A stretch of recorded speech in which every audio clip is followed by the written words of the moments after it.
We'll move our track point by clicking in the smaller range and simply dragging it open so that we have a bigger area around the outside of the plus icon in our track point. We don't want to click and move the track point because if we do that, effectively, that's going to move our attach point. What we want to do is move the entire range.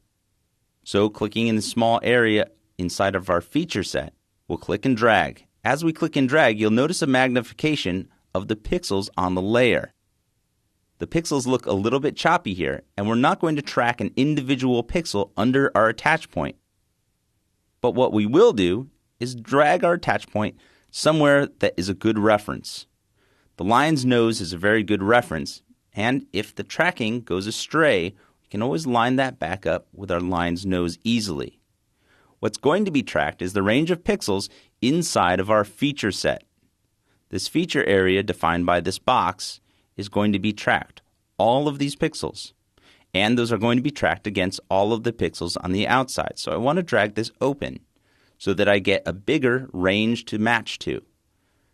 The larger my search area is, the big box, the more difficult After Effects will work to match these pixels to the larger range.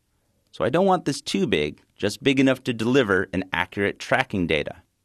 I want to make sure that I'm at frame 0 on my timeline and then start to analyze the data. Here in the Tracker Control window, I can see that I can analyze the data back by 1 frame, backwards continuously, forward continuously, or forward by 1 frame.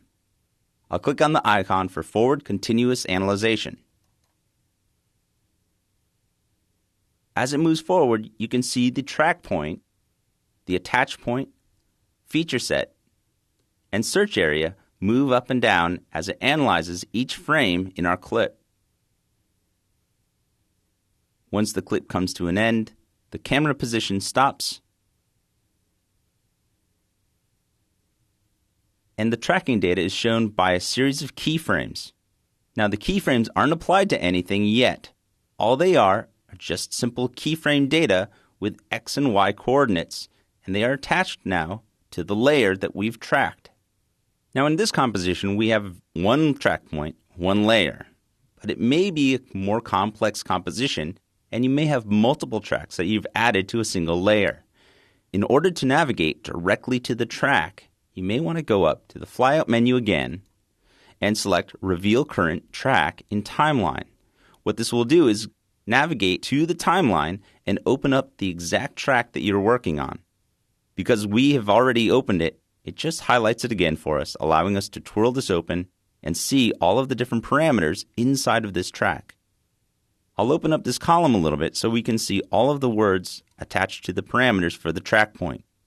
We have the Feature Center. We know the Feature Center is the small box inside of our track point. The Feature Center has been set with keyframes, and those keyframes relate to the entire position of that box. We also have the ability to change the feature size. This is important because you may need to start and stop the tracking and modify this as you go. Notice there is no keyframing for the feature size, or the search offset, or the search size. But you may want to modify these numerically rather than by hand as you're tracking your clip. This will allow you to do that. As we scroll down a little bit further, we see that we have keyframes set for confidence, a keyframe track for attach point, and our attach point offset.